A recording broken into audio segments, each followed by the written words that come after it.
Hi everybody, my name is Addison and I am a Girl Scout earning my Silver Award. For my project, I've been researching powerful and inspiring women all throughout history, and I'm sharing the stories of them all to you guys. Go check out my other videos for stories on other women and me explaining my project further. They're very informative and very fun. Today, we're going to be sharing the story of a Swedish girl who is a young activist fighting for the safety of our Earth. Her name is Greta Thunberg, and she is still very young today. So the story is called Our House is on Fire by Jeanette Winter. So let's start.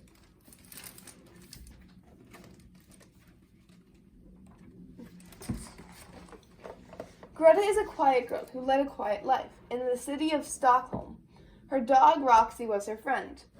All my life, I've been invisible. The invisible girl in the back who doesn't say anything.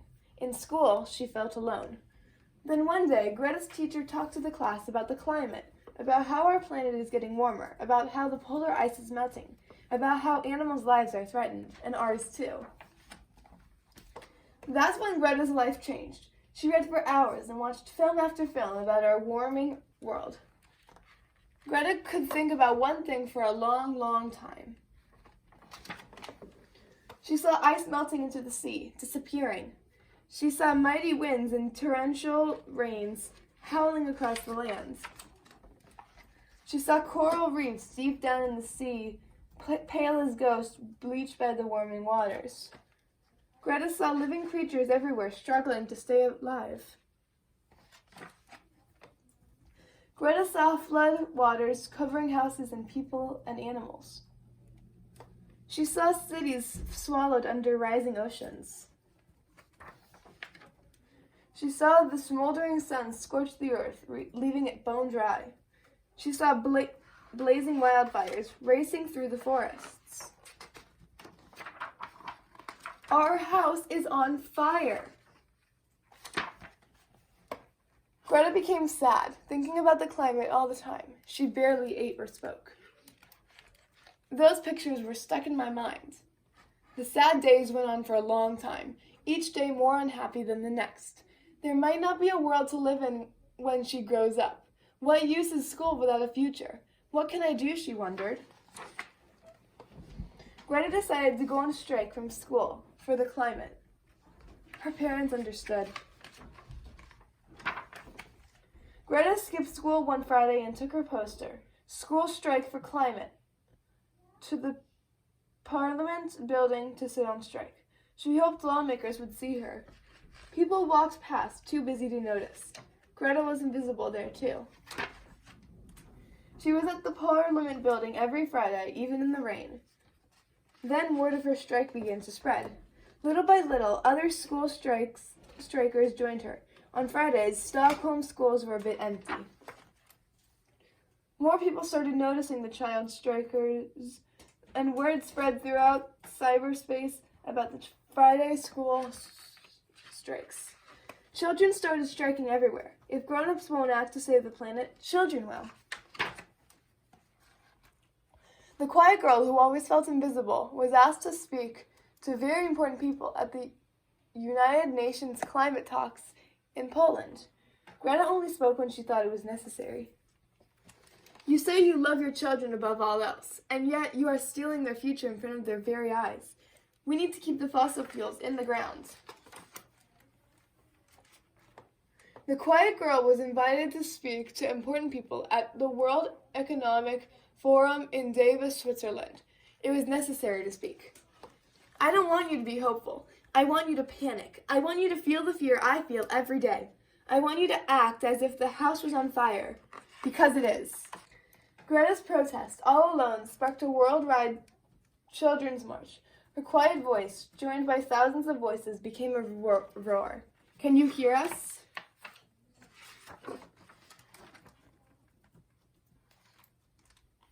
And that's the end of the book. Now that we've completed the story part of the video, it's time for the quiz to see how well you guys are paying attention. For the first question, it says, as a child, was Greta more quiet or popular? A for quiet and B for popular. The answer is A. She was quiet, especially in school. Now for the second question. What day of the week did the school strike on? Was it Monday, Saturday, or Friday?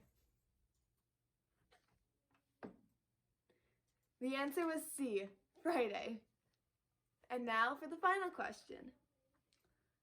Why did Greta start protesting? Was it A, because the earth was getting too cold, B, because the earth was getting too warm, or C, all the endangered species of animals are being hunted? The answer was B, the earth was getting too warm. Okay, now it's time for everyone's favorite part of the video, the activity. So for our activity today on Greta Thunberg, we're going to be creating a Save the Earth poster. It's going to look very, very creative. Now, I want you to pause the video and go to the little link in the description.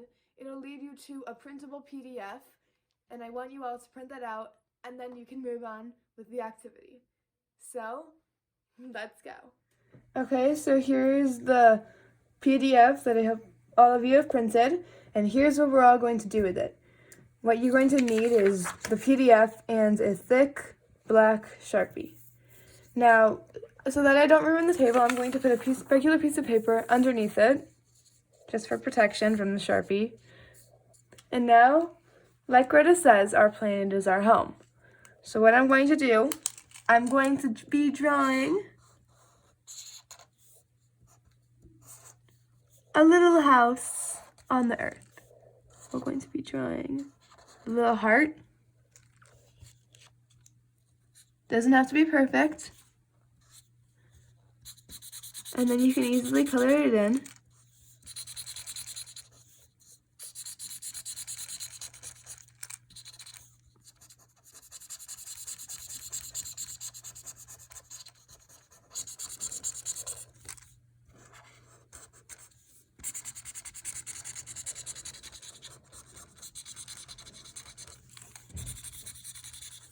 There, now doesn't that look really cute?